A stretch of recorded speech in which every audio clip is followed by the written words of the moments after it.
El conductismo es una corriente psicológica que se centra en el estudio de las leyes comunes, que determinan el comportamiento humano y animal, entendiendo cómo es la interacción de estos con su ambiente. El conductismo intenta comprender cómo surgen y se mantienen las distintas formas de comportamiento y para ello estudia las circunstancias previas a esa conducta humana, así como las condiciones humanas en las que se dan estas interacciones. Los pensadores conductistas determinan que la conducta de los seres humanos es por predisposiciones biológicas, es decir, que las dinámicas del comportamiento estarían formadas por los refuerzos y castigos que recibían los individuos. Origen y representantes. El conductismo surge a finales del siglo XIX y alcanza su mayor desarrollo a comienzos del siglo XX, en trabajos de Pavlov y Watson. El conductismo nació formalmente en el año 1913 con la publicación de la psicología como label conductista de John Watson. De allí se extendió a diversas aplicaciones de la mano de diferentes autores. El perro de Pavlov. Pavlov en su experimento quería demostrar que las personas o animales aprenden mediante la asociación de estímulos y respuestas, generando posiblemente un aprendizaje condicionado. Pavlov en su experimento le daba comida a los perros y vio cómo estos salivaban. Luego de unas repetidas ocasiones, ya los perros salivaban sin colocarle la comida en la boca, a lo que Pavlov lo llamó como reflejo de salivación. Al realizar varias veces la prueba, decidió añadir un estímulo auditivo, que era una campana. Al sonar esta campana, Pablo le llevaba la comida. Luego de varias repeticiones, el perro empezaba a salivar sin aún darle la comida, lo que Pablo denominó como reflejo condicionado. El pequeño Albert. Watson quería demostrar que los principios del condicionamiento clásico se podían aplicar en humanos. En su experimento asoció un estímulo neutro con un estímulo adversivo. Para el experimento seleccionó un niño sano de 9 meses llamado Albert. Se le hizo un examen primero para determinar si existía algún miedo previo a los objetos que se le iba a presentar. El examen salió negativo, pero sí arrojó un miedo a los sonidos fuertes, como el producido al golpear una lámina metálica con un martillo fuertemente. El experimento se inició cuando Albert tenía 9 meses y 3 días. El diseño era presentar una rata blanca al niño y al mismo tiempo dar un ruido fuerte. Al transcurrir el tiempo y hacer varios ensayos, el niño sollozaba al escuchar, al tener la rata enfrente. Y así con las otras pruebas que se le fueron colocando encima. El niño asoció el miedo con el sonido. Se le presentaron también ovejas y abrigos de pelo y el niño también reaccionó con llanto. Conceptos básicos del conductismo. Entre ellos tenemos el estímulo, que es el incentivo o la señal que provoca una respuesta en el individuo, la respuesta, que es la conducta al resultado de una reacción al estímulo, el condicionamiento, que es el aprendizaje que surge tras el estudio de los estímulos y de las respuestas, el refuerzo, que es la consecuencia de una conducta humana que incrementa la posibilidad que se vuelva a repetir, y el castigo, que es lo contrario al refuerzo y es consecuencia de una conducta que disminuye la posibilidad de que se vuelva a repetir. El constructivismo. Es una corriente psicológica que no considera a los seres humanos como receptores pasivos de experiencias de aprendizaje, sino como más bien constructores activos de su realidad y experiencia. El constructivismo se enfoca en el modo en que los individuos crean sistemas con significado y así darle sentido a su mundo y experiencias, lo que la centra en una estructura significativa donde se construye la personalidad del ser humano. Origen y representantes.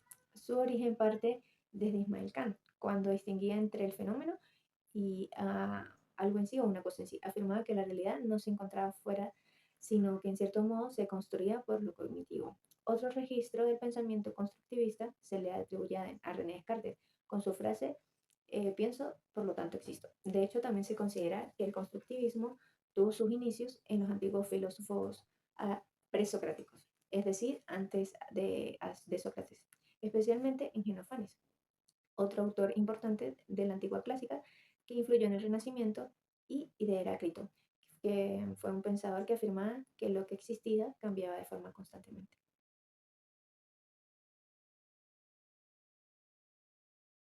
Asimilación, acomodación. Piaget propone que la inteligencia de la persona tiene un estrecho vínculo con su entorno.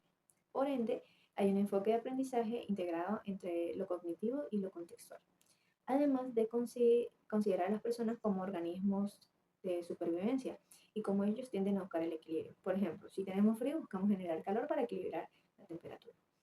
Para ello hay que tener en cuenta dos conceptos, que es adaptación y acomodación, que es la capacidad del organismo para adaptarse a las condiciones del medio, y la asimilación, que es el proceso mediante el cual se compone el conocimiento nuevo o el recientemente adquirido. Constructivismo social. Vygotsky hizo una construcción teórica enfatizada en la idea del conocimiento situado, en la construcción del saber y del proceso de aprendizaje. El entorno, como agente obligatorio, estimulaba al niño a que pueda aprender. El autor sostiene que la construcción del conocimiento se genera mediante el aporte que el entorno brinda. Incluso el lenguaje atraviesa este entorno y puede afirmarse que en esa teoría del aprendizaje humano no hay un sujeto que aprenda fuera de un grupo social o que lo acompañe un sujeto que lo oriente. Estrategias del constructivismo.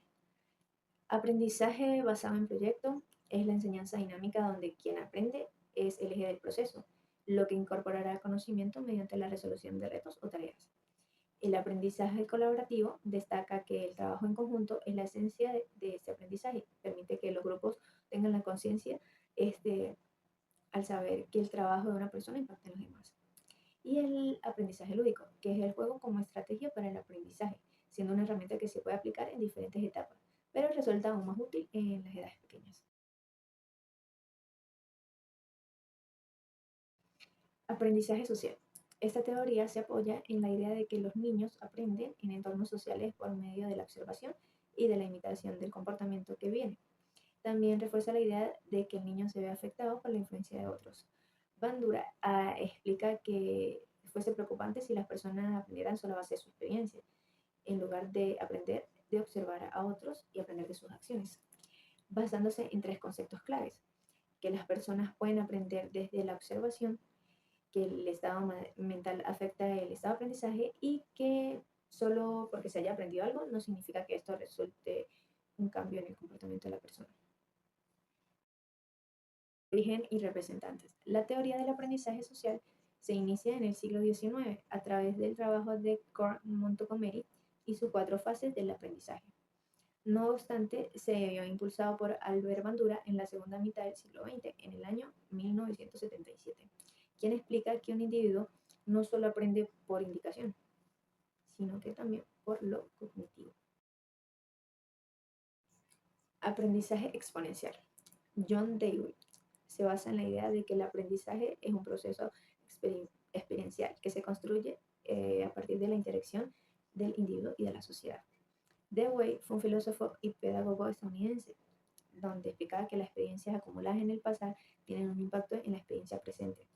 El maestro debe crear las condiciones adecuadas para el ejercicio permanente del proceso de investigación, el diálogo y reconstruir las experiencias nutritivas para renovarse. Las características de esta teoría fueron pensar reflexivamente, permitir que el alumno tenga una experiencia auténtica, permitir que el alumno surja de algún problema, permitir que aprenda con otros y que el alumno se autorregule. El aprendizaje situado, esta teoría sostiene que el aprendizaje no es simplemente una cuestión de adquirir conocimientos abstractos, sino que es un proceso que se da en un contexto social y cultural específico. Esta teoría fue desarrollada Jean Levet y Wingham en la década de 1990.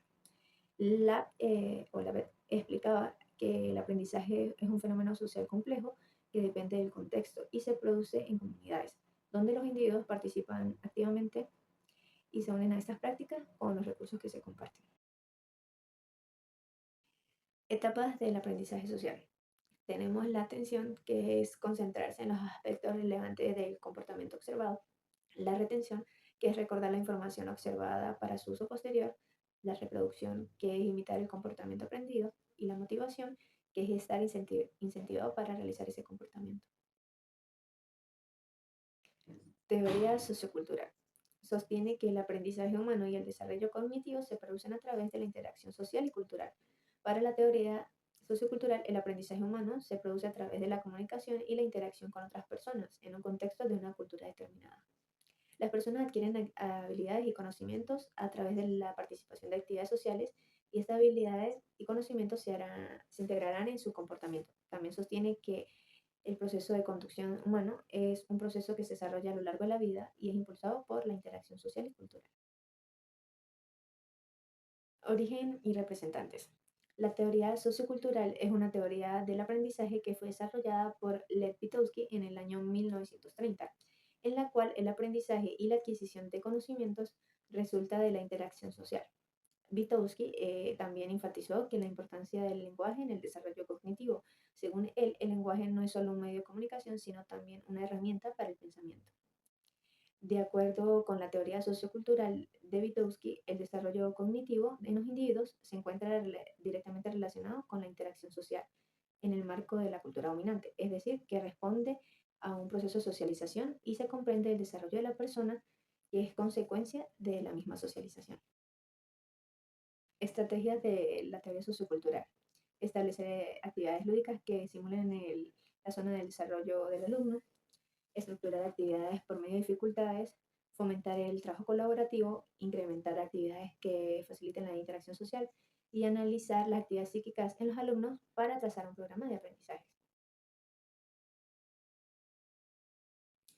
Aprendizaje humanista. Con base en la psicología humanista, consideramos que la educación es un fenómeno intelectual, cultural e histórico y utiliza la interpretación como método básico para comprender el significado de los estados psicológicos de una persona. La teoría del aprendizaje humanista pone al individuo en el centro del proceso educativo, destacando el proceso personal de la autorrealización. ¿En qué consiste el modelo humanista? En enseñar a las personas a ser humanos, yendo más allá de la simple acumulación de conocimiento, enseñando al alumno a ser crítico y reflexivo. El alumno adquiere un papel activo al ser el centro en el proceso de enseñanza, donde el profesor debe ser capaz de identificar cada una de sus necesidades y trabajar y desarrollar el potencial en función de esas características y posibilidades del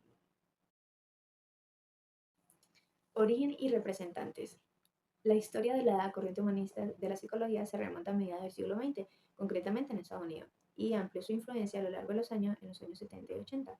El humanismo rechazó los postulados del enfoque conductista que se caracteriza por, o se determinó, porque se centraba en el refuerzo del comportamiento en estímulo y respuesta en animales. Y dependía en gran medida de la misma. Asimismo, la escuela humanista descartó las teorías psicodinámicas por centrarse solo en fuerzas irracionales e instintivas del producto del inconsciente. Teoría de la personalidad. La teoría de Maslow sostiene que los individuos tienen diferentes niveles de necesidades que deben satisfacer en un orden jerárquico para alcanzar su máximo potencial. En base a esta pirámide se encuentran las necesidades básicas y primarias como la alimentación, el refugio y la seguridad. A medida que esas necesidades se satisfacen, los individuos pueden avanzar hacia niveles más elevados de necesidades, como la afiliación social, la estima y la autorrealización. La autorrealización es el nivel más alto de la jerarquía y representa el deseo de alcanzar el máximo potencial personal y compartir la mejor versión de uno mismo. Maslow argumentó que solo cuando las necesidades básicas estén satisfechas, los individuos podrán buscar el crecimiento personal, la creatividad y la autorrealización. Eh, la personalidad altamente funcional.